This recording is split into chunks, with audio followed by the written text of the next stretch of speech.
Story time. I was in a season where I was in transition, where I was leaving the old to walk into the new and didn't even know it. So God had me traveling to these different places to spend time with Him and to do what He had assigned me to do. This particular day, He put me in this park. The park was like a historical park where people would go in. They had like the outside machines that you can work out on, and just embrace the nice water and time with Him. So me being me, one day I'm just walking on this trail and I came across this car where the person had the windows down, but they looked like they was laid back in the car. Like, I didn't know if he was dead or alive. I didn't know if I could even really see the person, if it was a man or a woman at first, but I know that it didn't look right. So, y'all excuse me, but I walked up to this car, just bowl covered.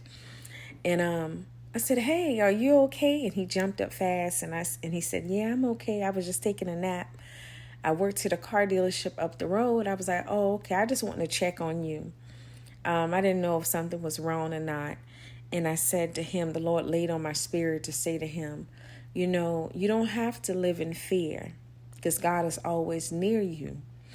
And I can't remember verbatim what all he had me to speak to this man, y'all.